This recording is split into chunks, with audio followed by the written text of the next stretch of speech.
this club's about winning trophies. I'm inexperienced in a lot of those things.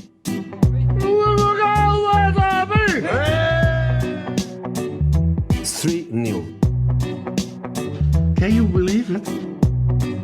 Almost lost the cup and you win it. The new European champions, the treble, the dream come true for you. I can't believe it. I can't believe it. Football, bloody hell.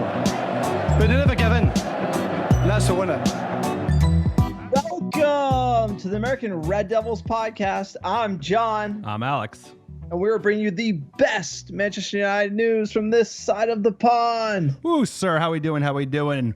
We went down to the south coast of Spain and we played some Spanish football, sir. The ref had an absolute nightmare of a game. And honestly, I think Granada just pulled us into just a shitty match based on the way it was officiated. But either way, the boys get the result. 2 big goals on the road. Marcus with another fantastic finish and a clean sheet, penalty to boot. How we feeling? How we doing? Sir, American Red Devils, big win in the South Coast, Andalusia, I would say, in Granada. We're going streaking, baby, into the semifinals. Manchester United, you love to see it. This trophy, I believe it's our time. Probably play in Roma. But again, Ole needs a trophy. These lads need a trophy. Cannot wait. Need a big final as a Manchester United fan. It's been too long. Part of getting a trophy is you're going to eventually have to go to Spain. You're going to eventually have to play against a Spanish opponent. You will never find a more Spanish opponent in European football than Granada today. It's like went in studs up on every tackle, and basically you touched them and they flopped like they'd been tased. But either way, got a huge result. Big victory, big away goals. We're going to miss 3 players for the next leg, but like you said, should be job done for the most part. We just got to keep it tight. Back of the house when we are playing in Old Trafford. But either way, feeling good, sir. How we doing? No, and you got the referee lost the game. First, he kind of came out. I thought they were playing a little bit. Players went down. He ignored them. Then all of a sudden started handing out yellows to United like crazy. It didn't make any sense. Rashford got his ankle stomped on. Play on. It was absolutely just muppetry. But then he gives us the penalty for Bruno Fernandes, another. Sir, he's from the Iberian Peninsula as well. He went down in the box pretty heavy-handed after the sort of face shove. I'll take it at the end of the day. 2-0, 2 goals coming back to Old Trafford. It's a big cushion. I think we can take a deep breath next week, finish them off, and it's on to the semifinals. And again, Manchester United, always got to break the semifinal curse, and then we need to win a final. I think we have the team. I think we have the squad to do it. Unfortunately, obviously, Martial's out, but we got Pogba. We got Cavani. We got Greenwood. Dan James. Donny van de Beek, Amad Diallo. The list goes on. United does have some options. No one wants to have Martial out of commission, but we do have a relatively deep bench at the moment. So I got to talk about the streaker. Hilarious. It feels like fans are on their way back. It's like if you have a streaker, that means you're almost back to normalcy. I don't want to even talk about the streaker anyway. That was funny. It looked like the guy's been living in the stadium for about 2 months. He looks like Castaway. Like the guy's been on an island for 3 years. Yeah, no, it looked like he was kind of like he's been living in the stadium eating all the leftover food from before the COVID shutdown, and then all of a sudden he just decided to wake up a little early, run across the pitch. Hey, Granada, if you've ever been to the south of Spain, they're cut from a different cloth, sir. He must have been woken up from a siesta. Came out. He might have been, hot day, whatever it was. But we got to talk about the game for a bit. I think it kind of regressed to a shit show. A lot of United fans are not super happy with what they saw today. But that's because you have to say the ref lost the game early. They were going so dirty. And then United tried to do the same to them. And we got yellow. And it was kind of an off-balance day. So I think at the end, that penalty, the penalty is karma's a bitch. They were doing that all day. They got Maguire a yellow. They got Matic a yellow. It's like they were making a scene of everything. And then Bruno's like, I know this game. You kicked me in the face. Penalty, let's go. They almost saved it, but it was a huge goal. Feeling good. Can't wait for the weekend. Spurs, let's go. No, the look, United fans, it's like one of those, are United entertained? And it's like, come on, man. It's like, we watched that game. We said it. Granada's going to pack it in. They did. I think it was almost 10 men, 9 men behind the ball. Obviously 10, including the keeper. They like basically made it very difficult for United, and we're just not good, dude. We're trying to pass it around side to side, very slow. Again, we did the same exact sort of motifs were there. And it's like, we're not trying to break them down, increase tempo at all. And so you kind of saw more of the same. And then a moment of brilliance, Lindelof to Rashford connection, opens up the game. And we've seen that so much from this United side. And we just knew that was going to be the case going in. What we're watching is some Europa League football. Well, you know, I watched PSG Bayern Munich. Didn't look like that. I watched Dortmund versus City. Didn't look like that. You know, but we're a Europa League team playing a Europa League competitor away in Spain. And they were going to make it messy. And it was sloppy from time to time. I'm not going to say as a United fan, that was some great football from us today. But as a fan, it's about results, sir. It's a results-based business. We win the Europa League title. The players aren't going to care. Ole's not going to care. And the fans aren't going to care. So look, it's an away night in Granada, 2-0. You're really going to complain? Come on. No, of course not. The result is very important. It's huge to get those away goals. It's huge to keep a clean sheet. You know, we're going to have some players missing the next round. Might be good for Maguire to get a rest. But it's all about getting that silverware because Premier League's not happening this year. Staying in second is important, but getting a piece of silverware to take the boogeyman off of Ole Gunnar Solskjaer's back, as well as build some confidence for some of the boys who haven't won a piece of silverware at United yet. It's very important, and we know why. So today was kind of like, you know, the bosses, sir. You go down to Spain, that's a boss. It's like you got to play these players that are like so. So they were that was a pain in the ass. Watching that game, it's like it. You know, I think that's why La Liga's on the decline because people don't want to watch that shit. No, it was tough to watch. But sir, you could talk about the Granada players dropping like flies all day. Quick PSA for the podcast: if you like the American Red Devils, we are for fans by fans. We are only fan supported. That's right. We have no independent sponsors. We're not hawking underwear, sir, or anything else on this podcast. We want to be supported by you, the fans, directly. We think the best way to do that is Patreon. If you're interested in supporting independent fan content, check out our Patreon page at www.patreon.com/AmericanRedDevils. There's 4 tiers. You can support us from anything from $1 a month to $20 a month. We're giving away scarves, stickers, pins, etc.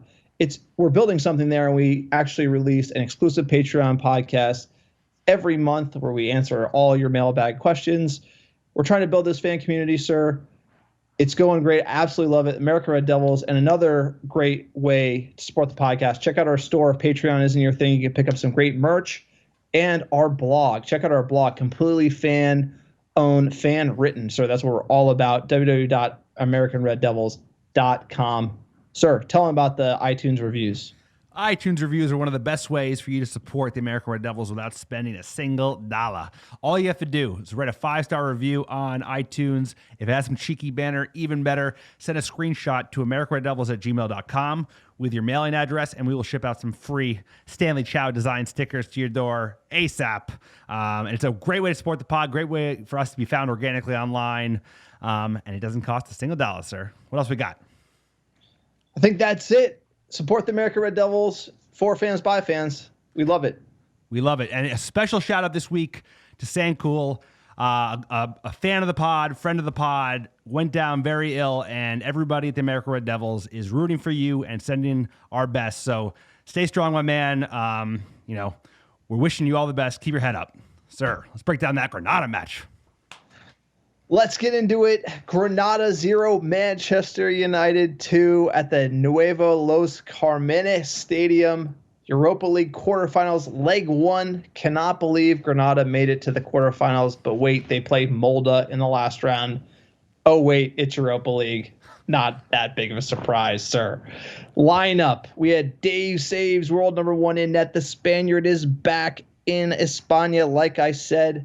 He's the man for the job. Luke Shaw, left back, Maguire, Lindelof, center back pairing, Wan-Bissaka on the right, Pogba, McTominay, midfield, Rashford.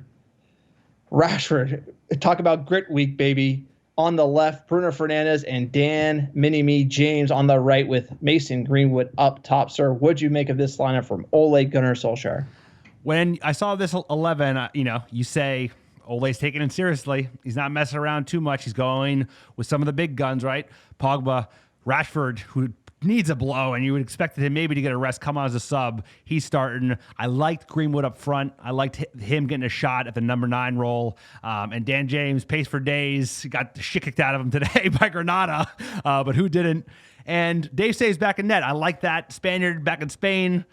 And what does it say? Is there anything about our second-rung keeper playing Europa League, sir? Like Romero did when we took him to the final?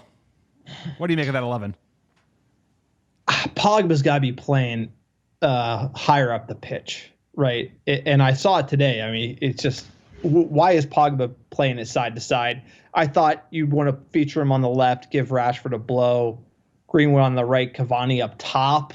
I think Pogba, when you play him on the left, although he's not a left winger, it's just he's going to be more advanced, and he's going to be able to use that special, the special Pogba sauce he's got. Maybe link up with Bruno Fernandes, create something great, be able to break down the side that we know is going to be intent to defend, right? No doubt. But, we've talked about we need a little more creativity in the midfield. McTominay and Fred didn't always do it. I don't think it was a bad shout to put him in. He does seem to play the best with Matic behind him. But, hey, try something new. Pogba, McTominay combo, why not? But I just felt like he was too far, he needs to get further up the pitch in these types of games, right? It's kind of like you play a Mata, you play a Pogba, that they're going to pack 10 men behind the ball. They need to be in dangerous areas. I don't think Pogba was. I think about him in and around the box, headers, flicking headers. Whenever he's in the box, he's dangerous, and I like to see him get further up the pitch. Today was just a little bit side to side. But, sir, before we get into the match, we got our favorite DJs here at the American Red Devils dropping the beat. Are you ready? Let's go, Hans and Franz.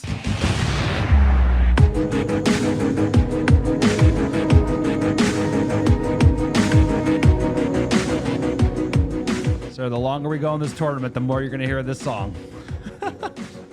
Sir, should we jump in the first half? Let's do it. The game, it opened at a frantic pace, sir, and the highlight early, 7th minute, naked streaker runs across the pitch. That was like some of the most exciting thing that happened in the first 20. 27th minute, Rashford curls a nice effort just over, but it was finally United starting to quicken the pace a little bit and cut between the lines of that Sociedad side.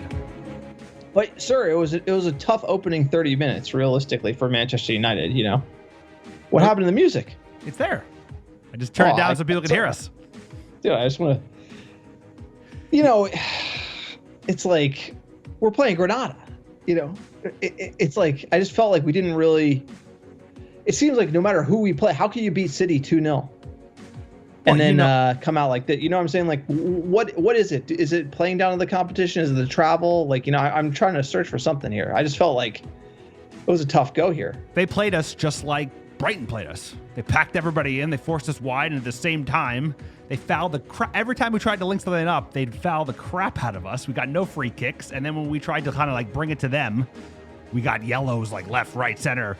I think that kind of messed up our mojo because every time we tried to link something up, dude, they would pull shenanigans, and that's kind of hard to compete with. So it took an individual moment of brilliance from two different players. No, totally. But do you think this team looks tired? That's what I'm trying to understand. It's like United just look tired. I think mentally this season's been a huge drain. I think that's underestimated. I don't think people are talking about that. I mean, like, clearly you're like, play it faster. Where's the tempo? Where's the intensity? And for whatever reason, I think Ole has been hesitant to rotate, and we're seeing just fatigue all around. Marcus Rashford's barely going to make it into the season. I hope he gets the summer off, but he's probably going to play for England. I just think this team is tired, man. Oh, I think you're spot on because he's been relying on a lot of the same players, and this season has been relentless, like unbelievable, nonstop. Remember, we never even got a summer break, right? The players got no preseason, and all of a sudden they were playing games after playing games over the summer. Obviously, the season ran late because of the COVID shutdown. But now you're going to have the same thing, right? The international break. There we go. The international break. Sir, did we miss the beat drop from Hans and Franz? You're supposed to be on it. Sorry, we were in the middle of something. We were talking. You were talking. I didn't want to overshadow what the smart thing you were saying at that moment. Sir, we do the podcast live. You're supposed to just crank up the Hans and Franz when the beat drops. We'll do it live. Fuck it. Well, that's part of the thing you get. Apologies to Hans and Franz. We talked over the beat drop. I know they're going to be offended. Sir, we could talk about all the reasons why we kind of had that slow start. But again, I just want Manchester United to be confident and boss a game. That's what I'm looking for here, especially against an opponent like this. Again, I feel how we come out a little tentative. But hey, Granada going for the kill. Granada go for the kill, sir. And then this goal literally came out of nowhere because the TV coverage missed it. I mean, they literally missed the goal in the 31st minute. Rashford is red. And here's a chance, and Manchester United have got through and scored. Marcus Rashford with the finish.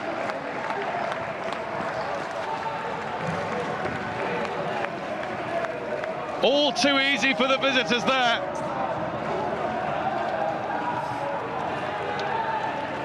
I mean, this is your classic United goal this season.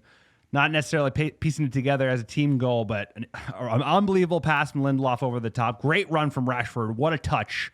And a nice, calm, composed finish from the youngster. Need more of those goals, but a great goal from Marcus to hit his 20th goal of the season. Marcus Rashford, absolutely class. I mean, he's injured, playing injured. Ole said he wasn't ready for 90, played 70, gets his goal. Moment of brilliance. Shout out Victor Lindelof, the Iceman, the long ball. I mean, inch perfect. The run was perfect, everything. And again, this is what United's been relying on lately. Moment of brilliance. Boom, we get our goal. I thought this would kind of open up Granada a little bit. We would be able to score, maybe hit that 4-1. I thought we could. But Granada actually got back into the game. 41st minute, they hit the post. It was nervy, back and forth. This kind of woke Granada up a little bit. It did. Sometimes it happens to us. We need a goal to kind of inject a little adrenaline into our blood and get us moving. They were pushing this whole game, of course. Every time they get the ball, they push forward. But last 5 minutes wasn't a huge chance, but it did ricochet off that post. I hope De Gea had his near post covered. But they ended with a flash. This is from number 24 on Granada, Kennedy, who also stamped Rashford's ankle and then got away with it earlier. And that was the most insane part is he's going for his injury, number one. And then the ref doesn't even give him doesn't even blow the whistle. Dude, it was a disgrace. It was actually at moments disgraceful from the players on Granada, from just their total mindset of how they're going to play that game. They had no intention to go play football. They had intention to make a scene, try and get players sent off. It was actually kind of an embarrassment because it should be a football match. We played other Spanish sides. We played Sevilla. We played Sociedad. Sevilla is the only one that was close. Maybe it's the Andalucia thing, but this was another level, bro. The stamp on Rashford. There were so many fouls like that. Every time we touched them, they fell over like they got pushed. It took away from the game. It made it much less enjoyable to watch. Maybe that's because United just hasn't been the high-flying United side we saw earlier in the season, but they kind of dragged us into the mud and became a mud fight. Sir, you have some Spaniard in you. No doubt. So, I know, but via Puerto Rico, yeah, right? But I'm not Andalusia, north of Madrid, sir. Just saying, you seem to not like Spanish football nor appreciate Spanish football. You don't like the shithousery of the game. I mean, I appreciate we were talking about it on the Patreon pod, sir. If you weren't a United fan, what fan might you be? Maybe Barca for the majesty of Camp Nou. It's I know how good Spanish football can be, but this is also how bad it can be. And it's we're not even going to try and outplay you. We're going to try and outwit the freaking ref. And he got bamboozled in the first half. He was a little bit better in the second half, but the first half was a disgrace. I don't think any United fan would disagree with you, sir. What do you make of the first half? Any changes for Ole Gunnar Solskjaer here? How do you think the team did? I would have thought maybe about bringing another creative player on. Rashford looked beat, he got his goal. Maybe you pull Rashford, put a Donny in, push up Pogba a little bit. I like that, what you're saying, because they're a small team. They're tiny tots. They're not, they're not Stoke. So using his size in and around the box might have been a good change. And I liked as soon as Donny came on, I thought he was such class today for the little bit of time he got. So talking about, players looking tired, sir, it's true. It's because Ole keeps relying on the same boys over and over again. And he needs to know that, he's got talent on the bench. You just got to use it. What do you think after the first half? I thought a mod for James would have been good. James, towards the end of the first half, he had a few really bad looks. And sometimes it's just not your day. I know why James is playing there. He's got more discipline, but I just want a little more of that ruthless factor. It's Granada, they're 8th. We got the goal. We know they're going to be there on the counter. let's finish it tonight. Let's win it tonight. I think Fergie put the boot on the neck. The mentality of what Manchester United is to do that, not to sit around and wait for the 1-0. You know, I really thought this is like, come, let's take the game 3-0. Let's win it here. We can rest some lads and then get ready for the semifinal. Didn't quite turn out that way until the very end, sir. We jumped into that second half. Immediate sub. Tellus on for Shaw. That's always concerning, right? Because it looks like could be an injury. And there wasn't a ton to it in that early going. It was more of the same, you know, kind of a scrappy, ugly match. Ref was trying to get a handle on things. Granada were just trying to stay in it by falling over as much as they could. 58th minute, Maguire actually had a pretty good chance. Just surged through the midfield and actually on his right foot blasted one just wide to the left. It wasn't a bad take by the captain. No, he gets it. It's like, hey, we're up 1 goal. Like, let's go for it. Yeah, I love it for Maguire. Next one, 65th minute sub Cavani for Rashford, sir. I'm just telling you, I'm reading the tea leaves. Cavani not starting in this game means he's going home. He's going back to Uruguay, sir. Going back to South America. That says it all for me. What do you think of that one? No, I was thinking the same thing. When he came on, the fact that he was an omission, Dan James got the start when you could have put Greenwood on the right and Cavani up front. It's like he's going, bro. It's like I think Ole knows that he's like I'm not. There's no guarantee that the Glazers are going to buy me a striker next year, so I might as well just start playing Greenwood up front because he's all I got. Martial's hurt. Rashford plays on the left. I guess Ahmad's our right winger, but Cavani's leaving. It seems to be. I like the Greenwood at 9 nod, but I definitely think if Cavani was staying, it's his to lose. But if he's leaving, then Greenwood's going to get more looks, a la De Gea Hendo.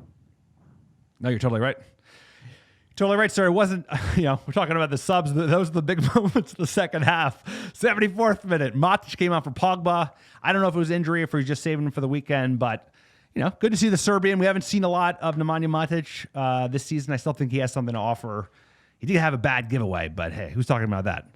He got a yellow too. He did. He got a yellow for a guy elbow, which is like maybe the one yellow of all the yellows. It's like he did catch the guy, but he made a meal of it, of course.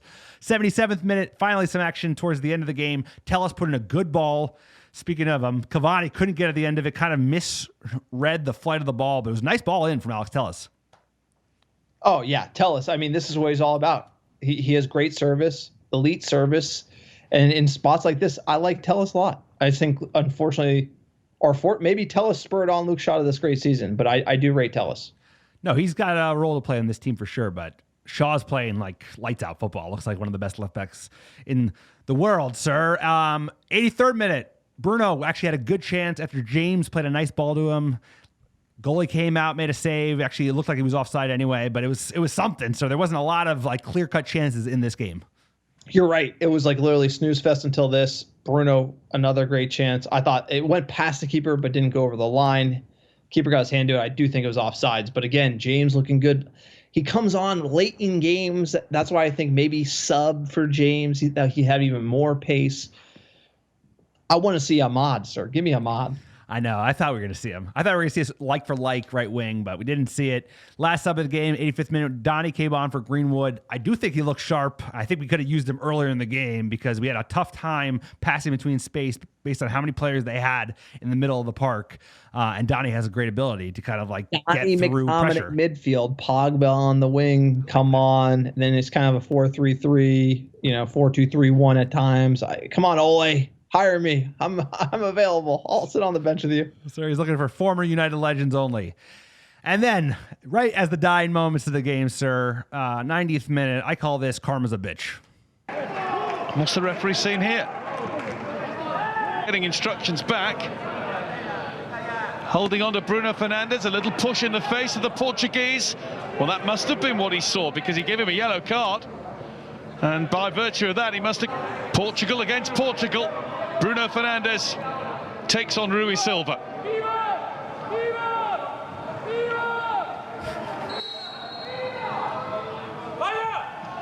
And Rui Silva should have saved it, but didn't.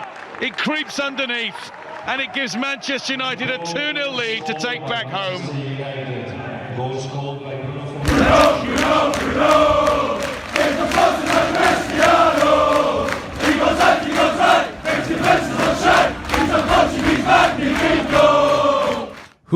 Bruno, sir. Made a meal of it. Why not? The other team was doing it the whole game. This made me feel good. This is like we earned that penalty, baby, because they've made this match into the biggest shit show slop fest I've ever seen. And Bruno just like, I know this move. He's like, I played in Portugal. I can do this. Way to slot it home. The goalie gets a hand on it, but either way, you're getting a 2-goal cushion going back to Old Trafford, 2 away goals. It's a great feeling. Sir, it's dusted. I rarely say that, but this one, Manchester United, we're going to the semifinals, probably playing against Roma. I think that's a great matchup. And then, we'll get to the results, Europa League results a little later, but you can have a laugh at the Banter FC, as we'll call them on the podcast. Match stats, Manchester United, the majority of the ball, 67% possession to Granada's 33%. Shots on target, 3-3, right down the middle. Again, I think, United fans who were complaining that are you not entertained or saying, hey, we want more, end product, more shots on target. Match reaction, Manchester United have won consecutive away games in Europe against Spanish opposition for the first time ever. We also beat Real Sociedad 4-0 on the road in February 2021, if you recall that. And then they went on to win the Copa del Rey. So that victory actually increased in value since then, sir. And Manchester United registered 4 clean sheets in their last 5 games in Europe. Only 1 goal conceded after managing just 1 shutout in their previous 7 matches in Europe. And Manchester United forward Marcus Rashford became the 4th Premier League player to reach 20 goals in all competitions this season. He's in a nice club, sir. Harry Kane, Salah, and Fernandes. Think of that. 2 of those players are on Manchester United. Not too shabby. And Rashford is the first English player to score 8 goals for Manchester United in European competition in a single season since Sir Bobby Charlton in 64-65. And he's doing it injured, sir. And he's beaten up. Marcus Rashford hasn't played healthy in 2 years. Allegedly, that's what they're saying. And Rashford is the first player to score 20-plus goals in back-to-back seasons for Manchester United in all competitions since Wayne Rooney in 08-09 and 09-10. And, sir, do we remember those years? Those kits, sir. Those kits, I remember. And Bruno Fernandes has scored 19 of his 20 penalties taken for Manchester United in all competitions, sir. Bruno, penalty taker for Manchester United, sir. Got it locked on. One of the best penalty takers in the world, and I'm glad he is on our team, sir. What a difference it's made just having his personality and his presence, and never says no, never stops pushing. All about Bruno Fernandes. Him and Marcus have just been unbelievable. Another level the last year and a half together. It's like they have been carrying this team on their back for a long time. We just got to rotate a little bit. And I think there's a lot of players here that are ready to contribute. And I think putting the onus too much on our 2 golden boys, we're starting to see a breakdown with Marcus. He's gotten the crap kicked out of him. Never even really recovered from that back injury. Now is the ankle thing. He's not going to take a rest this summer. He wants to go play in the Euros. He wants to go represent England. When's he going to get a break? The summer after? He's a madman. Absolute madman, sir. On and off the pitch, everything he does. You love Marcus Rashford. Sir, let's check in with the results around the Europa League, the glorious Europa League, sir. I have an absolute laugh. If you're feeling down, the Lacazette miss. The Lacazette miss is pretty amazing. I would highly recommend taking a look at Arsenal Fan TV today because they drew Slavia Praha 1-1. And Praha did it at the death, which is and they did it at the Emirates at home. Arsenal at home. Praha gets the away goal going back to the next fixture. I mean, this one, you can't make up the Arteta, bottling the league, looking bad in Europa League. Arsenal fans, you want to say when United fans, it's think of all the seasons since Fergie has left. And think of this season and everyone whinging the way they're whinging now when we're second in the league and we look odds-on favorite to win Europa League, where it's dude, we've had Arsenal type meltdowns. Maybe we kind of fixed it and finished 6th, but it's it could be so much worse. It could be so much worse, and it's they're sticking with their man. It's there's no whispers. I don't want to talk into a Arsenal tangent, but they have no whispers of getting rid of Arteta we went on like a mini slide. I think we were still in Champions League, and they were talking about getting rid of Ole. Maybe that's because we got knocked out of the Champions League. But, sir, it could be a lot worse. Remember that. It could always be worse. Ajax lost to Roma 2-1. So, again, it could be Roma. We play the winner of that in the semifinals. And then Villarreal, Dynamo Zagreb. Villarreal won 1-0. Just checking with 538.com, they run all the stats. They recalculated the odds to win the final. Manchester United, 41%, big time favorite, sir. It's plus 250. Villarreal, 21%. Arsenal, 14%, crashing down because of that Praha goal. Ajax, 9. Roma, 9. Praha, 4. Zagreb, 1. Granada, less than 1%. Those 2 goals pretty much done and dusted out of the competition per 538.com. This is our trophy. I want to win this trophy. I want Ole to get the semifinal bad juju off his back. I want the players to get to celebrate in the locker room together. I want this to be a moment for us to kick on. This is something that Ole has clearly shown progress in the league. He wins this trophy. Maybe it could convince people up in the boardroom that he's the man to back. And that's what we need this summer. So, if Ole wins Europa League, we finish second, and you know who, the Glazer scum, do not invest. Time to burn the house down, sir. That's all I got to say. But Ole really needs this cap, this feather in his cap. This one's big. This is big for United. Big momentum right here. No, it is. You're absolutely right. We got to win a silverware. Second place is progress. You can't argue against that. We should finish heads and shoulders, other than City, apart from everybody. I think that's very important to show real progress over a 38-game season. But at the end of the day, Manchester United, clubs of this status, you're judged by silverware. And it's like, I know it's Europa League, I know it's ain't Champions League, but we'll take it. It was good enough for Jose Mourinho. He certainly touted the shit out of it, and we should do the same thing. It's important for the boys to celebrate together and win a trophy, go to a final, and really just beat the. I don't even think Arsenal are going to make it. I think we're going to have to play Villarreal, another Spanish side, in a final, sir. But hey, it's all about those big moments. Maybe even have some fans at the stadium by then. We'll see. But either way, it's about silverware. You got to win the final. Of course. Like Freddie said, you got to have some fucking balls, man. Like, you got to win the final. You can't show up and play like we did today. You get what I'm saying? Like, the way we play today, I'm not going to say this is the way it's going to win us finals. But I'm going to say you need to kind of have games like this in a tournament to get to the final. But we got to look like Manchester United of old at some point if you want to raise a trophy, sir. I would say the football today could be improved. But you have to also just take the results. Spurs this weekend is going to be a big one, sir. This is a big measuring stick, It's like if we come out, we beat Spurs convincingly, no one's going to think about Granada, bro. Then you could play a totally different team against them. You could rest players. This whole lead with Granada is worth something because it gives us a cushion in managing the squad going forward. It does. And some of the players that are going to be big components of the match on Sunday are going to get a break until the following Sunday because they can't feature. That's 3 players that are almost guaranteed starters on Sunday against Tottenham Hotspur. So it's about the trophies, and it's about winning the next big match because it is a big match. Jose always wants blood, and they need a win a lot more than we do because they are flailing, bro. And actually, United have won 3 on the trot in the league, but let's make it 4. Sir, have a dark ale. Let's go. Why not? Have 2. We got next match. That is Tottenham Hotspur versus Manchester United at Tottenham Hotspur Stadium.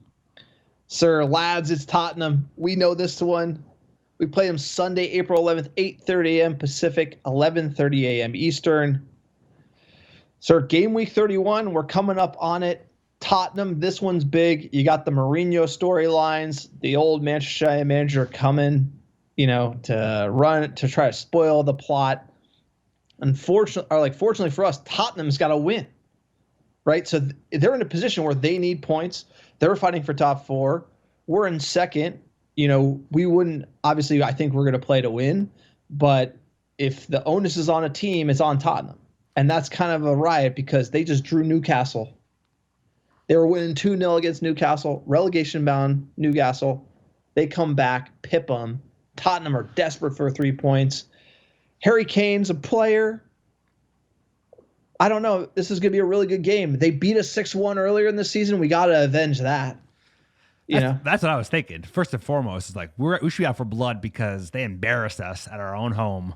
Lamella, speaking of, he could be playing in Granada, bro. It's like he dove when he got hit in the face by Martial Soldado. Yeah, Tottenham Hotspur, legend right there. Yeah, he looked like a top player. It's about bragging rights, and Tottenham are on the slide, and we need to take advantage of that and stick the knife in a little bit. This is an important win. You got to go down in London and beat them up at their house. You know how they're going to play. You know what they're going to do. They're going to try and counter us like we're pretty good at doing as well. So you need to go out with intent and try and break them down because obviously Mourinho's game is tactics have variability. I think they're going to come at us from minute one. I think they're going to play into our game where we're going to counter them. I think they need a win. I think they're going to try to come at us. I think Mourinho's on tilt right now. I mean, he could get fired, right? He goes to like an even what was the quote he said in the press? He said, they're like, how did you blow a lead like that against Newcastle? He goes, same coach, different players. I know. He's like what a line. He's already trying to get canned. It's actually kind of amazing.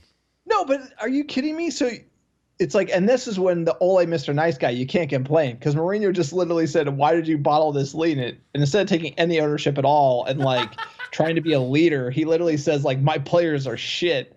And so, like, literally, you have a Tottenham who's, like, floundering. The manager just threw them under the bus.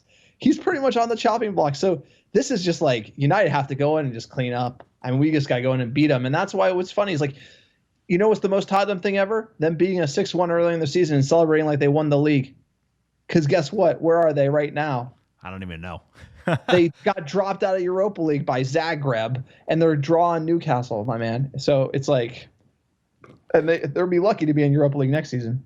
No, it's true. And they might be firing their manager right away after one season. So we know how important this game is. Tactics, you said, they might sit back. They might go for it. You don't know with Jose. You don't know who he's going to pull out of his hat. But either way, they're there to be taken. This is an important game for us because they did us dirty early in the season. And they did us dirty in like an embarrassing way. Got a player sent off. We got to take it to them because they're a soft team. Small club, sir. Small club. Absolutely small club. Lifetime versus Tottenham. We've won 92, drawn 49, lost 53. Lads is Tottenham. First time we ever played them, January 28th, 1899, Tottenham Hotspur versus Newton Heath. We drew in the FA Cup 1-1. Coming into the game, their last 5, they beat Dynamo Zagreb 2-0, lost to Arsenal 2-1, lost to Dynamo Zagreb 3-0. Beat Aston Villa 2-0, then the Newcastle draw. So, again, they're kind of sliding. The Mourinho comments, you know how it goes. When it goes bad, Mourinho makes it worse. It's just how he is as a manager. Harry Kane is playing well, though. You said the 27 goals in all comps for Harry Kane. He's going to be playing. But we got the other Harry Maguire. Going to try to neutralize him. I hope so. Tottenham Hotspur, a little history there. Founded in 1882, they won the FA Cup for the first time in 1901. So they got it started pretty early. The only non-league club to do so since the formation of the Football League in 1888. Little history. In 1882, the first electric tram ran in East London, and the first stone of the Sagrada Familia was laid in Barcelona. But getting close to finishing it, pretty unbelievable, sir. Unbelievable stuff. I like the Sagrada Familia. I'm a fan of Gaudi. You and me both, brother, and they still haven't finished it. It's unbelievable. It's still not done, but hey. Well, I know. Since I first saw it, they've actually done quite a bit. No, they have. So, It's true. You know, it's It doesn't look the same. It looks like two different designers because it's like they did the old concrete and the new concrete. But 1882 trams running in East London. Who knew? Sir, in total, Spurs have won 2 league titles. That's a surprise. 8 FA Cups, 4 League Cups, 7 FA Community Shields, and 1 European Cup Winners' Cup and 2 UEFA Cups. Sir, they're we said Arlo White's on the C team, Tottenham's on the C team too. You know, they're Arlo White would be a perfect Tottenham Hotspur supporter. Well, I was surprised. I don't think he is a former player, but that sounds like right up his alley. Isn't Graham a Tottenham Hotspur legend, or is he a Chelsea legend? Chelsea before they won it. Yeah, before they were relevant. Yes, before they had any oil money. Yeah, exactly. Yeah, exactly. Obviously, Tottenham's big rival is Arsenal. They contest the North London Derby. Sir, I was thinking today we're going to talk about Tottenham. And, I've been to the old Tottenham Stadium. Obviously, we go to a lot of Manchester United matches. And the best way to describe the Manchester United fans and then the Tottenham fans, right? Because you got to make a distinction between the two, right? Because it's funny. My first game I ever went to in English football is obviously United, and I've been to a bunch of other teams. And then it's like United is like when you go to the Bishop's Blaze or you go to the Trafford, sir, it's like the fans in there are absolutely just like we're going to war. Yep. Like, it's like they need crowd control. They need a lot of police. It's getting loose in there. Shirts are off. Dark ales are flying. Like everybody's fired up. The whole fan base singing, top of the lungs. It's like crazy. I'll go to a Tottenham match. The pregame at the bar is just like a bunch of nervous fans with like one really drunk guy trying to get everyone to sing, but no one really is into it. And it's just kind of just like a day out in North London. Nothing really special about it. The United fans are just the experience is totally different, and that sums up the clubs, man. That sums up the difference between the clubs. Soft fans, soft players, soft team. They're a small club. I hate to say it. That's the best way to phrase it. Small club mentality, sir. They call United fans Manchester United Red Army. It's like, ain't no like the Spurs White Army, sir. They're like, we went to see them play at at the Wembley against Leicester and Salty Vardy. That was a hell of a day. And the fans, maybe it was like, I gave them the benefit of the doubt that day, but there wasn't much excitement going on in that stadium. No, it's it's very pedestrian. It just. Tottenham's got nothing. United has everything, and that's another thing about Manchester United we've talked about is like our fans aren't there. And I think if there was a team that had the biggest advantage for their away support, if there was a team that had the biggest advantage from their home support, it would be Manchester United. And to miss that this year, sir, might I remind you the game we were trying to go to before COVID got shut down, the last game that got shut down was Tottenham away. This is the game. I know this is the game almost 13 months later, sir. How the world has changed. Unbelievable. But it's a huge game because they just people have given Tottenham far too much credit than they deserve. Arguably should have won that Champions League final. Arguably should have won the Premier League title versus Leicester. Didn't either, but that tells you everything you need to know. Haven't won a trophy since 2008, sir. Let's go. Remind people, this is a small club. This is like the fourth smallest club in London, bro. West Ham are a cooler club. West Ham got more to be bragging about than Tottenham Hotspur. Leicester, so just, keeping an eye on top four. Obviously winning this game continues to solidify our position in second. West Ham play Leicester City. So obviously we're cheering for David Moyes in that one. Looking up Chelsea here, sir. Chelsea are playing Crystal Palace on Saturday. So that should be a decently easy one for them. And then obviously Tottenham playing us.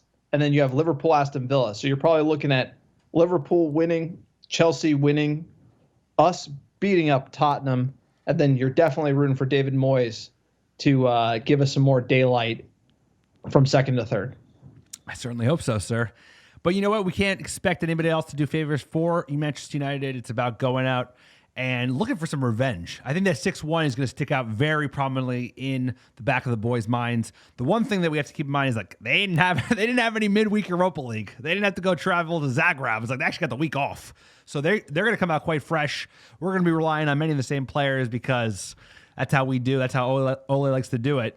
But there's no excuses. Play like a champion. It's a big game because 6-1. That Lamella flop, sir. It just burns in my eyes. We were looking good that game. Martial gets sent off the 21st minute. Let's go. I'm excited. Sir, let's get into the injuries. Physioroom.com. Buys out. Just doing buy things. Phil Jones out. Cashing those checks. And Martial, the knee injury, could be out the rest of the season, sir. I didn't hear anything about Shaw. I think Ole was saving him because he had the yellow, and then that meant he has to play him against Tottenham because he can't play him in the follow-up match. As far as Rashford, I don't know. This is going to be a tight turnaround for Rashford. I'm worried. Are you worried about Marcus? I mean, I think we should save him. He's the kind of lad that he's tough, right? Born and bred in Manchester, as tough as nails. He doesn't want to miss a game, right? He wants to go and beat his goal tally from last season, right? 22. He's at 20. You know that's in his mind. He wants to do better than last year. And he also doesn't want to get hurt before the Euros, but we probably should save him. But at the end of the day, he's got a great track record against Spurs. He loves to bag a goal on the counter against them. And I bet he could bag one if we did start him. But, we probably should save him, but I think he's gonna start. All right, sir, given those injuries, what is your lineup? So this is what I got. I got Hendo in net. I got a back four, AWB, Lindelof, Maguire, Shaw. I'm going to do the oldie but a goodie. Fred, McTominay, midfield. I'm going to play Pogba a little bit farther up front. Bruno, Greenwood, Rashford. Sir, we're pretty close here. I think you stole my lineup again. You got to stop doing that. Dean Henderson in net. Aaron Wan-Bissaka, Lindelof, Maguire, Shaw, Fred, McTominay. Putting Pogba on the left. Bruno in the hole, Greenwood on the right. I'm doing Cavani up top, sir. I'm giving Rashford a bench. I'm putting him on the bench. If we need him, we can get him. But this game, we shouldn't need Marcus Rashford. Plus, you got Dan James, that injection of pace. You could take Cavani off, Greenwood to 9, James on the right. I like that move. You could also, in theory, you could bring Rashford on. You can move Pogba into the 2. You put McTominay and Pogba in it too. There's a lot of options when you kind of go with Pogba on the left. So I do like how Ole can change it up. I'd love to see Ahmad. Ahmad, how you doing? Let's go. I'd love to see Ahmad. We got plenty of time for Ahmad, youngster. I'd love to see Donnie. I'm not sure we will, but I like the idea of bringing Rashford off the bench because he's got pace for days, and why not bring him on in the 60th minute? Hopefully the game's tight, or even we got a goal up, but the boy needs to be rested. There's a lot of big games left to play this season. This is a big one. I think we still have the Scousers, but this is one of the biggest ones left. He doesn't want to miss any matches, so likely he's going to start, sir. Likely he's going to start. Laz is Tottenham. Bookie the bookies. United are favorites here. Plus 145 to win. The draw plus 240. Tottenham to win plus 190. First goal scorer, it is Harry Kane, number 1, plus 410. Gareth Bale. Then Son, then Fernandez, then Cavani, then Ahmad, and then Rashford. It seems the bookies think Rashford is going to get a rest. Sounds like it. I don't know how Ahmad's above him in the depth chart, but maybe that's it. Maybe they think he's going to get a blow. They saw him come off injured. I'd love to see Ahmad feature. I would have loved to see Ahmad feature today, but maybe he's trying to protect him because he knows, he's wanting to go down injured, and he knows that, the Welsh wizard Dan James could take a beating. That boy could take a beating. Certainly did today. Sir, what is your score prediction for Tottenham Hotspur? Sir, I think United rip them open 3-0, go do the business, get a goal, they push forward, tear them open on the counter, and get a penalty. Like we did get one penalty. I think the 6-1, the one was a penalty. We're getting a penalty too down in London. Sir, what do you got? Sir, I hate to say it. This game's got 0-0 written all over it. You got Jose Mourinho. You got a tired Manchester United. Arguably, the draw is okay with us. I think we're going to be playing careful because of that. Essentially, we're going to say, hey, Tottenham, it's on you to want to attack. I think there's going to be some brinksmanship here.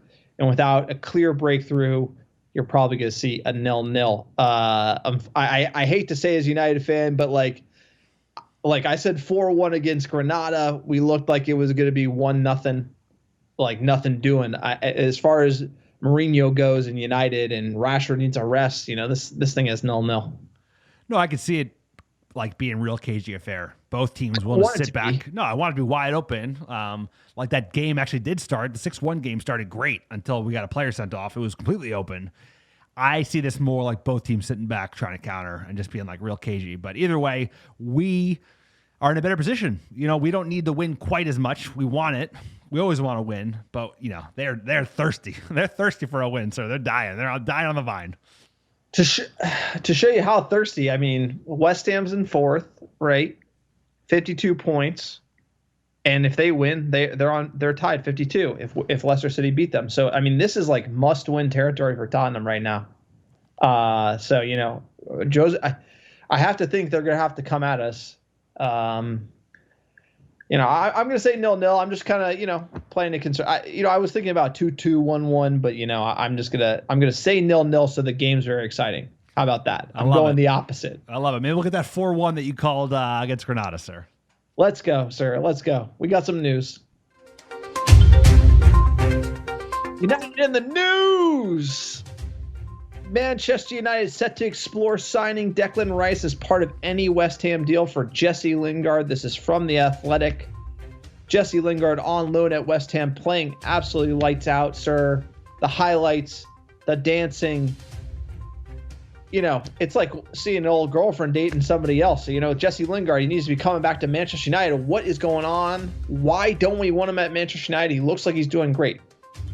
Yeah, he's playing for a different team, though. He's playing for a team that, when they play teams, they don't just pack it in and expect for you to break them down, right? They push forward. He gets to play on the break nonstop, and that's where he's best suited. And also, he's a star man. He's their one of their starting players, whereas he cannot be guaranteed that same amount of starting time at Manchester United. And I also think who's to say he would have flourished and had this kind of resurgence at United unless he was guaranteed starting spots. So this might be the best of both worlds. We're cheap as it comes. Lingard doesn't have a future at Manchester United, but we certainly want Declan Rice. I think there's a chance that they try to spin this as a signing. Here's your new number 7, Jesse Lingard. I'm waiting for that. Sir, flashback, PSG, at home, Manchester United. Who's starting that game? Lost that game. What? Yeah, we lost that game. Saying, on the run, when we went to that game, we went on this run. What players were critical to that run? That was Pogba. That was a million years ago, though, at this point, sir. No, but I'm telling you, Paul Pogba, Marcus Rashford, Tony Martial, and Jesse Lingard. That tried it. Jesse was on the right. He was absolutely lights out for Manchester United. He's playing that way for West Ham right now. He obviously has some personal stuff going on. I would rather have him back at Manchester United and just buy Declan Rice. Why not both? Some people will say, oh, well, we don't want him back. It's as far as you've seen the transfer policy at Manchester United, beggars can't be choosers. He looks to be in good form. He's playing in England. He's going to be playing all summer in the Euros.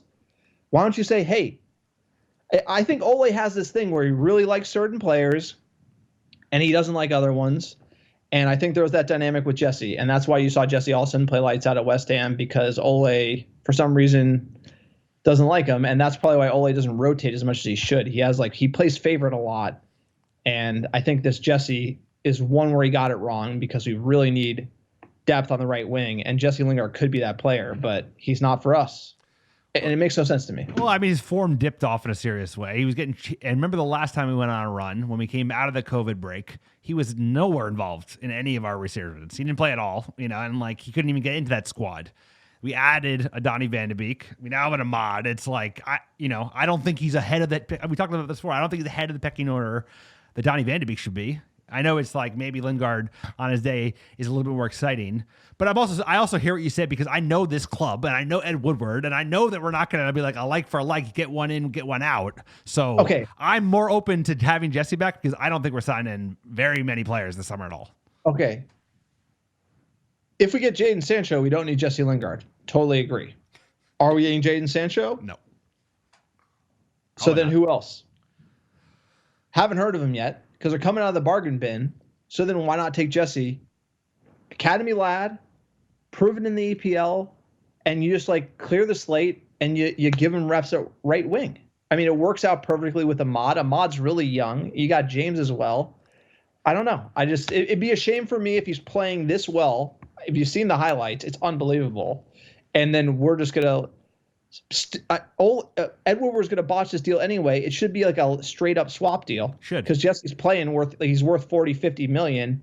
And then we're still going to pay West Ham 30, 40 for Declan Rice. It should be plus 20 swap, plus 30 with incentives. And so I think if you get Declan Rice and you give him Lingard, it really comes down to, as long as you don't pay more than 20 million, it's a deal, right? And Jesse's doing us a favor right now by playing so well. He is. And you also have to remember, look at the makeup of the academy boys that are bursting through. We actually have a lot of really good wingers. It's we have Alanga is a player that people are only just talking about.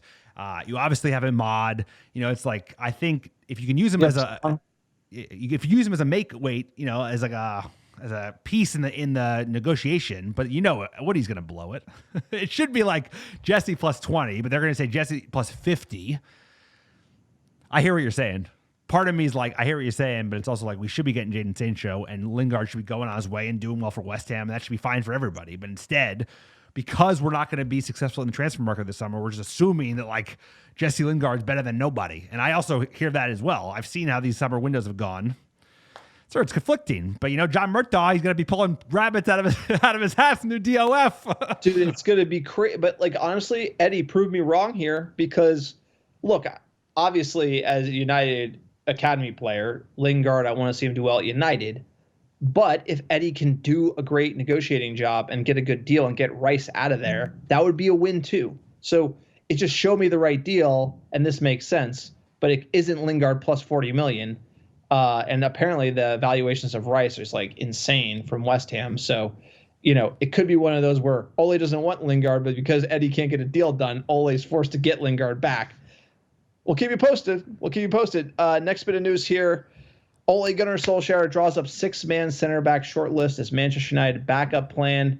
Ole Gunnar Solskjaer and John Murtaugh, they've been doing all the research on all the center backs. They've decided on a 6-man shortlist ahead of the summer. According to Eurosport, they got Koundé from Sevilla, Villarreal's Torres, Varane from Real Madrid, and RB Leipzig's, I'm going to say, Konate.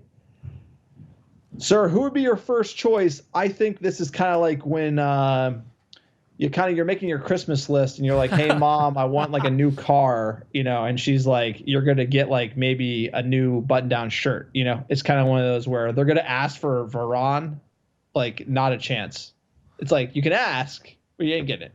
I mean, I would be happy with all of those players because we need backup. Like, Bai wants to leave, but Bai's never available. Bai just got COVID on international break. So, when he's going to be back in the fold anyway, we need another center back, like no doubt. Obviously, first choice would be Varane because he's like a World Cup winner. We've been trying to chase him for 10 years. Zidane swooped in front of Fergie and snatched him up. Koundé at Sevilla as a top player. Konate is also a top player, and Torres isn't bad as well. But what do we get? Like you said, I want that car, and my mom might be getting me socks and being like, hey, Phil Jones, let's re-up that contract, baby. Here we go. 4 more years. Is center back number one position we got to address this summer? So we've been riding Harry like a horse. I mean, yes, not number one. I mean, you probably need a striker. You need a lot of positions, but arguably you can make the argument that it's center back. If you ask me to make that argument, I can make it because I'll tell you, this is okay. Ed Woodward literally promoted Murtaugh to director of football this summer is absolutely insane from a musical chairs perspective, right? Cavani's out. Like, I'm telling you, he's out. No, it's like all the signs, he's gone. That, like, the fact that we need Cavani to re-up is just like because they just don't want to have to deal with trying to get another body in. So they're going to have to get another number 9. It's going to be, you can't get Aguero, who would be the easy deal. Then you got to go bargain bin. Then you're getting a youngster, but you already have Greenwood, who's a young number 9. So who do you really pair with them? Then you need to fix the right wing. That should have been done last summer. Then you need a center back. That should have been done last summer. And oh, by the way, if Paul Pogba leaves, you need a CDM. So it's like you got to do this like Jesse Lingard Rice deal. You got to try to get Jadon Sancho on the cheap, who Dortmund said they're not selling for cheap. They're going to get all the Holland money. They're going to cash in on him. So then they can be stingy with Sancho. Then you need a number 9. Then you need a center back, sir. And we're talking about right back as well. I mean, talk about the bodies that can be moving in and out of this club this summer. It's unbelievable. Murtaugh, I mean, he's going to get thrown under the bus. He's going to, and this club, it's almost like you got to pray for Pogba to stay for his contract to expire. You got to hope that, right? It's stupid, but you got to hope because next year you need him. You need Pogba next year at United. You can't be like basically you need a center back, a right wing, and a number 9. They could do that in the summer, but if they can't deal Pogba and get his replacement in, and get a center back, and get a right winger, and get a number 9 all into the Glazers' shoestring budget, that's not possible. And that's what's really scary for United fans. Like, we could finish strong this year, and if Pogba decides to bounce, we could be in trouble. Pogba's trying to bounce, so I think the best case scenario is you kind of replaced him with Donny van de Beek in a sense. That is the new midfielder that's going to step. He's not as good as Paul Pogba, but like positionally, he is similar. And a CDM you needed for a while to replace Matic or be an upgrade on Fred because he's not good enough. We love Fred, but he's not going to win you Champions Leagues. So you do that with Declan Rice. Best case scenario is you can trade Pogba for another asset that you need anyway. And the only thing that makes sense on this list is Varane, because like he wants to go to either Juventus or Real Madrid. Varane's also in the last year of his deal. Similar age, similar value. That's the sure, that is like a Hail Mary, sir. That is a Hail Mary full of grace. Like, what is this? Like, what do you got? Like Varane on the background of your cell phone? Like what? Like I'm just talking about possible options. No, I would like Varane. Like, dude, like you've been pumping Varane all day. Pogba for Varane. That's Pogba's like your leaving. Deal. Pogba is leaving, and what? So we're gonna take $35 million from Juventus. Or play one more season at least for free and laughs out the door, bro. $89 million down the drain. It's like, I think the best thing possible is get a player in that maybe he wants to play for Manchester United. But the reason why, and this is why being a director of football is so hard, is that there's attrition, right? So every year you're losing 3 to 4 players. So it's like you got to keep your head above water, and for United to have a really good season, and finish strong. If we win Europa League, finish second in the league, for us not to have like a world-class director of football who can handle moving these bodies and getting the replacements in, it's the more bodies that shit change, I think the more regression you're going to see in the squad, right? Because you need that consistency, that core group, and losing like a Pogba or even a Cavani, it's going to, if you don't replace him with a caliber player that is required, sir, you're going to regress. It's just going to happen. And this is such a critical summer. I'm nervous. No, you should be. You should be, because I'm nervous too. And why would Ed Woodward and the Glazers appoint John Murtaugh, their first director of football in history? Because it's going to be a shit summer, bro. It's like we got $80 million in the bank. We owe $240 million this year in the next 12 months.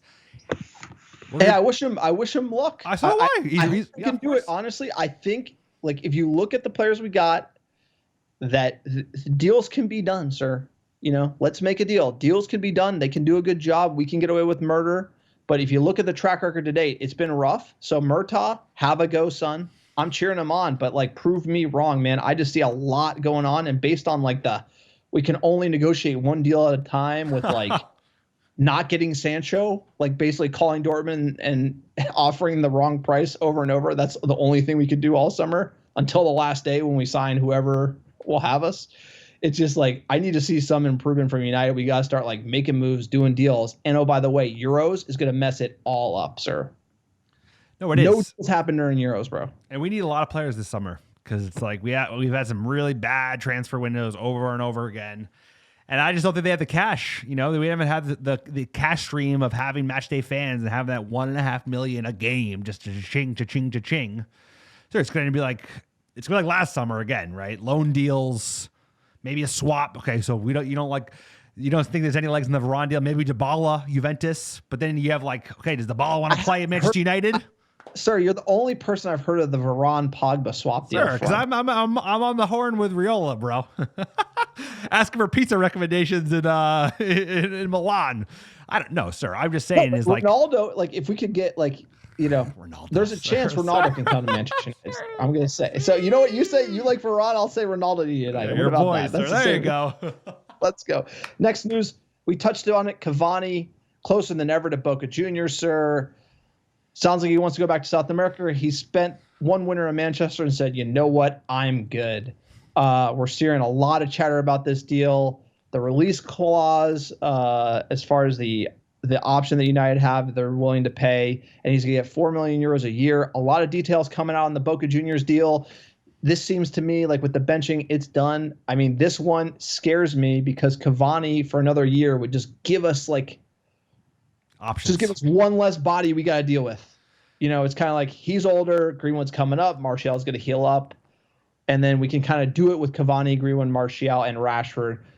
In my opinion, not good enough for Manchester United, but it's good enough. Now, if you lose Cavani, you have to get a body in, and you're talking about upfront transfer costs, and then you're adding it to all the other positions we need. That's when it's going to be a shit show for Murtaugh. Again, we'll keep you posted. Another bit of news here. New documentary coming out called The United Way. It's directed by Eric Cantona, sir. It's set for release in May. Gotta watch this one. It covers from the Munich air disaster to 1999, winning the treble, sir. Doesn't cover anything after that, sort of the doldrums we've been experiencing. But if you're a United fan, you got to keep an eye out for that one. We will definitely be watching and talking about it on the pod, and a perfect time for it to be released after the season finishes. So let's hope we can do that team from 1999 justice. And then we got to get to it, sir. The new kits have dropped. Ugh. You know, this is the new kit season. Have leaked. I don't know if these are like from China and they're like mocking them up, but usually see these China mock-ups. They're usually pretty close to what the final product is. So you got to judge out of 10. You see the home, the away. So the home is the red basic. Then the away is the kind of light blue kind of take on that old kit, the retro. And then you got like a dark navy with yellow for the third.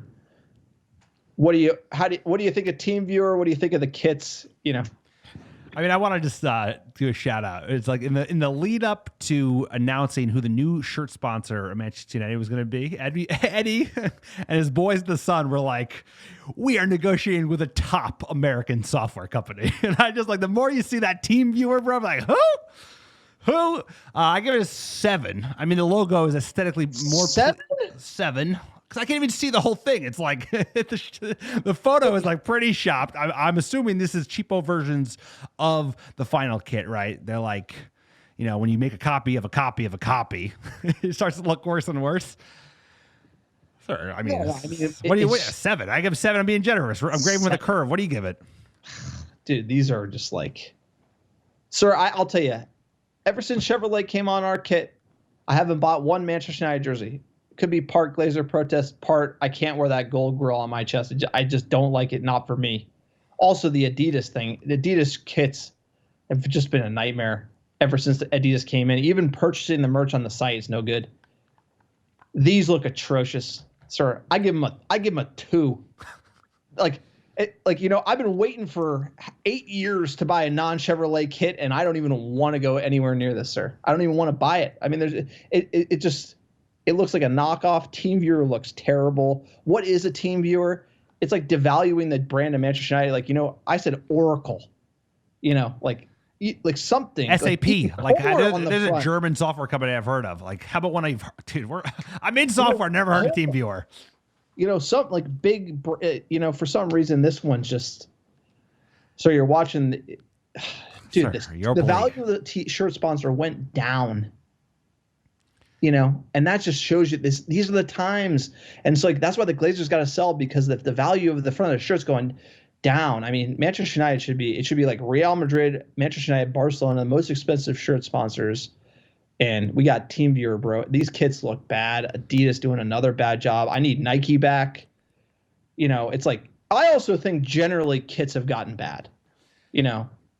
Yeah, they phoned it in more, but Adidas is definitely a step down from Nike.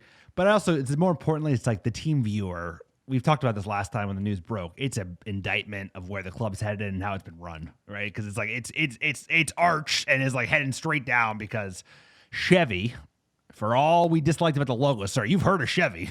You see Chevy. I see Chevy every day. Big logo. Sir, I have nothing against Chevrolet, the car. No, I know, it's the grill. The grill. It's the two-tone. If it was all white monochrome, I would buy that shirt in a second. It would look way better. Yeah. No, I'm with you. But the gold grill, I can't do it. I know, I hear you. But at least you've heard of the logo. It's just like, this is a bad sign. It's a bad sign. But hey, they're not great. I gave him a 7. You gave him a 2. We'll call it a 5. You know what? But the point I made on the last 5 was, you know what makes me like jerseys? Titles. Yep. So it's like, you win titles in this TeamViewer, I'll buy it.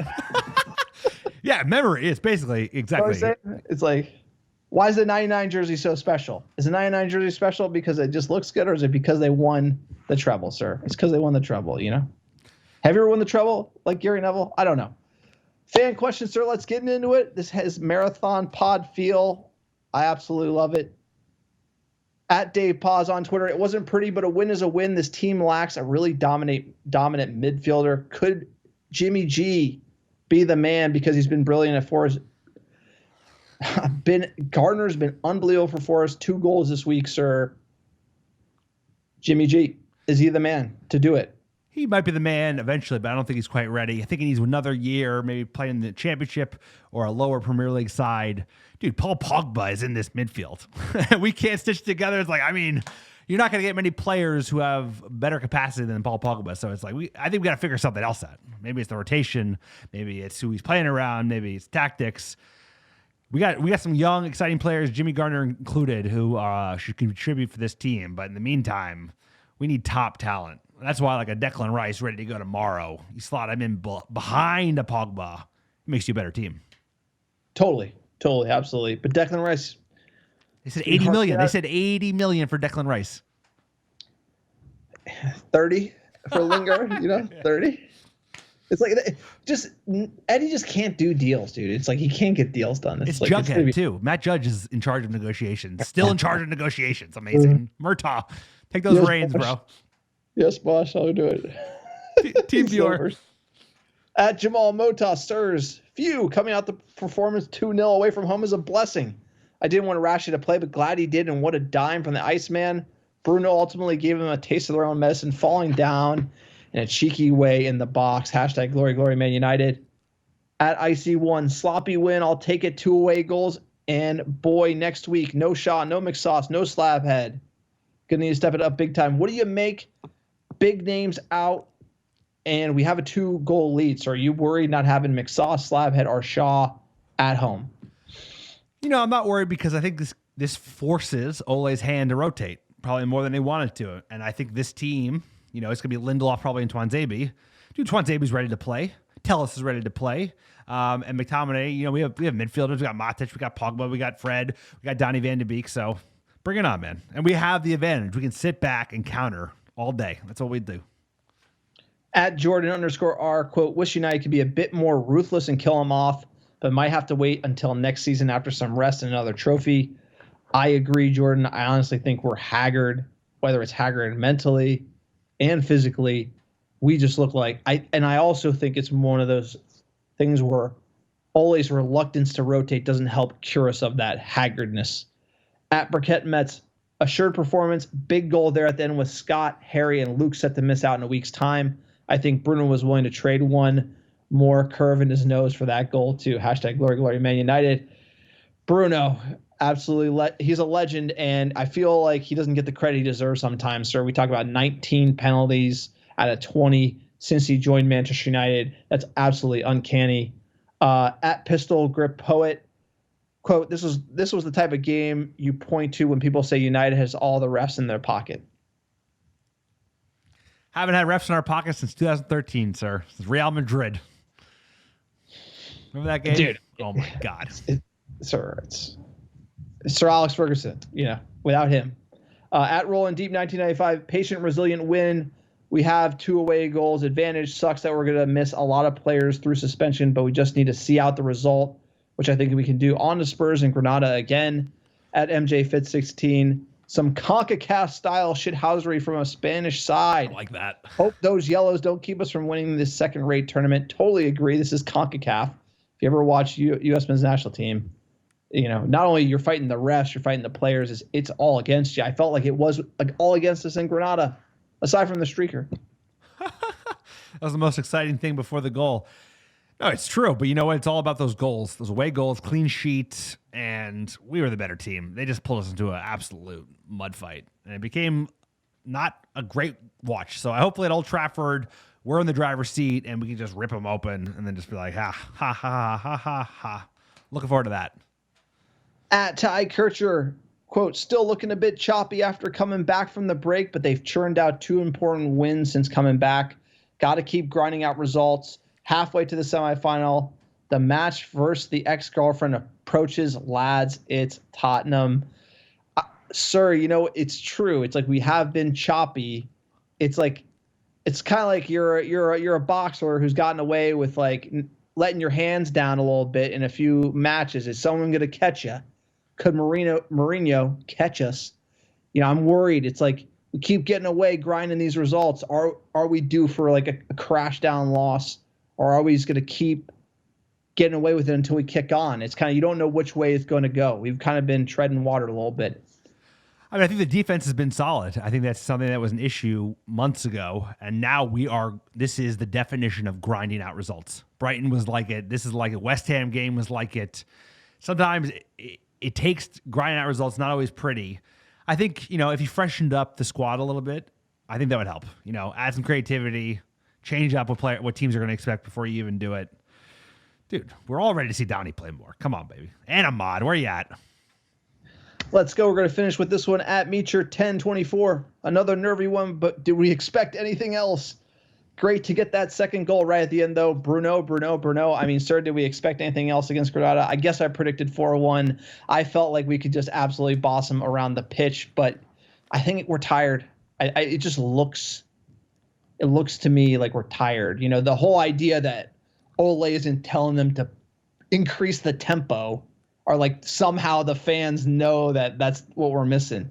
Like Ole's telling them that go play slow and side to side. I don't think that's what he's telling them. I think they're just beat, And you can't blame them. It's been relentless, dude. It's been like a relentless season. It hasn't stopped. We've been playing 2 games a week since the beginning of December. Like 5 months. Sir, when we did the pod, I mean, like, it's been so long since I can remember, but the pod used to be on the weekends. Like every once in a while, the midweek, and we've basically been every 3-4 days, sir. Sir, no, it used to be where we would just do a recap pod and then a preview pod, but because we're playing so much, the pod has turned into recap preview every time. Sir, pod never sleeps, baby. Pod never sleeps. Let's go. You got it. Number 1 fans in the world, American Red Devils. We're going to take you there all the way. Sir, better times are ahead. John Murtaugh is going to pull off a doozy. He's going to be he's going to be picking players out off of Europe, free agents. A lot of good players are going to be free agents in a year from now. No, but like Tottenham's the best example. They beat us 6-1. Like the season's so long, and now look where they are. It's like, have a laugh at them. Have a laugh at Arsenal. Look at all these teams. Chelsea. Come on, mate. It's like United is in a great position. We might be like bouncing off the bottom towards the end. We might be grinding it out, but as a whole, this season is like, it's a hell of an achievement, especially in this like COVID short season where we didn't have any preseason, sir. And it's absolutely been a nightmare on all fronts. And, we just got to cheer the lads on all the way to the finish line. And I just hope we can get into a big final. There's still a big semifinal to come. There's still some big EPL matches to come. And we have a lot of football, sir. And we got to enjoy it before it's all gone. Because, it's already April, and May it's all over. It's all over until the Euros, and then the season getting going in August again, sir. You better get used to this cadence of basically nonstop podcasts. Tell the wives, never slowing down. Can't stop, won't stop. Absolutely. If you like the American Red Devils, we're for fans, by fans. Support the podcast. Check out our Patreon page, www.patreon.com/AmericanRedDevils. Check out our blog, www.americanreddevils.com. While you're there, check out our online store, all the merch. The Patreon support goes right back into this podcast. That's what we're about, creating the #1 independent fan content platform. No special interests, just fans giving you that biased take from the couch. Write a review on iTunes, sir. It's been an amazing week for downloads. Give us your top cities last 7 days. Sir, #1, how you doing? Steamwood, Illinois, Petaluma, California, Bend, Oregon, Chicago, Illinois, Scottsdale, Arizona, Oslo, Norway. Appreciate you. Waco, Texas. #8, LA, California, Indianapolis, Indiana, and last but not least, Venice, Florida. Appreciate all the downloads, all the American Red Devils listening week in, week out. So the pod never sleeps. These boys are haggard, but we're not haggard. I got 15 rounds left in me. Let's go. Can't wait. Going to, well, I don't even know where the final is in Europa League, but we're going there. It's going to be a wonderful night. This is the most exciting time of year, sir. I feel like, you get into that early to mid-December, Santa Claus is coming to town. It's like trophies are going to be lifted. This is the time of year. It's like we are in big in Europa League, and that's important for us because it's almost like fans feel like we're not in for a trophy, and it's like, I want to be lifting it. Last year, whatever the format was, you could blame it on that Sevilla spoiler, yada yada yada. But United were in for it. It's gonna be a big finish this season, and obviously we got some, big trophies. Champions League, sir. I'm a fan of the game. I'm a fan of the game. Champions League going on. It's like, this is the best time of year, man. The big teams, big games, trophies are being lifted, big finishes, top 4, relegation battles. I love it as a fan, sir. There's only 2 months left. Let me do it all again. So I love this game. The greatest of all. We got to end on a high. Let's do it. Let's take home a piece of silverware and then kick on from there. Big summer, even bigger next year. Sir, as always, kicking a blue. The